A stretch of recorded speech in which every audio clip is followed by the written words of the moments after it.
Alright, what's going on, guys? Back with another video here. I'm gonna start off with my picks for the day. That's what the 4 o'clock video, around the 4 to 5 o'clock hour video will start being. Will start being my picks for the day, and hopefully, for the most part, except for the beginning part of baseball season, these games are usually in the afternoon, but hopefully we get into that routine, or we will get into that routine soon where the games are at 7 and 10 or whatever. Starting off, earlier in the day, we did have, we pushed, was it on the Nationals? We pushed on the Nationals. We had the over 8. Braves won 7-1. Look for the Nats to come back tomorrow. We have the over 8 in the Rays game, 7-1 right now. Yankees. We have over 7 in the Mets-Phillies game. That game is 4-6 in the bottom of the 6th. We have Cleveland. We have the Indians and the Angels under 7. That's 1-0 in the bottom of the 3rd right now. The Dodgers game is also going on. We stayed away from the over there. We hope that doesn't come back and bite us in the butt. And then we have coming up this afternoon, this evening, the 6:05 game, Minnesota and Pittsburgh. This one hasn't started yet. We have Jake Odorizzi on the mound with the Von Nova. We have the under 8.5. Jake Odorizzi is a solid pitcher. He'll give up a run or two. Pittsburgh, I don't think, is that good, and they're actually 4-0. I could see Minnesota winning that game, and you know what? Now that I have said that, we are taking Minnesota now, plus 101, separate bet, and then we are going to parlay those two together, the under 8 and Minnesota winning that game. Minnesota is a better than 2-2 team, and Pittsburgh's 4-0. I have a video coming up tonight, the 9 o'clock video. I will be going over why I'm doing that. I said Pittsburgh's not a 4-0 team, Minnesota's not a 2-2 team, and you'll see exactly the logic, and maybe not all stats and numbers, but I will get into that a little bit more. We have Seattle plus 119. Felix Hernandez on the mound, and they were underdogs, heavy underdogs. I don't think the Giants are that good. I think they started off 2-0 and they dropped their last 3. That's going to be a trend for the Giants this year, and I don't know why they're favored. They do have Johnny Cueto on the mound, who did start well. He's a very hit-or-miss pitcher. He came out hot, obviously. Big game, he tends to play well in big games, and I try not to take that in consideration because that's not exactly a statistical thing that you can track, but I know from watching the sport that Johnny Cueto is always a solid pitcher in big games. Opening day, or is it opening day? No, he pitched game 2, still a big game in LA. He got up for it. Felix Hernandez earned the win in his last start. They won 2-1 over the Indians against Corey Kluber. The Indians put up 2 on Kluber. I expect them to put up more on Cueto. So we do have Seattle plus 119.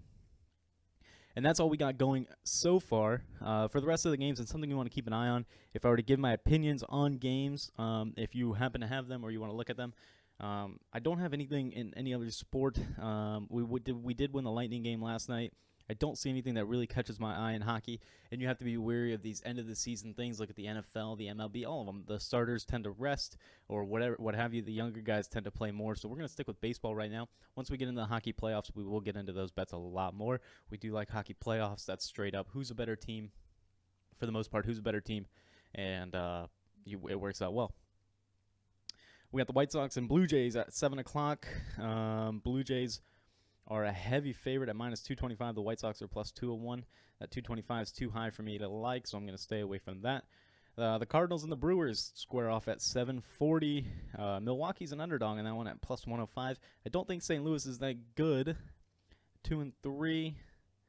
Man, that could be a high-scoring game. That's why the over-under is set at 9. I'm staying away from it. Rangers, A's. Oh, if I had to go, okay. Sorry. If I were to make a pick in that Blue Jays White Sox game, with the Blue Jays being a heavy favorite at minus 225, we'd stay away from that.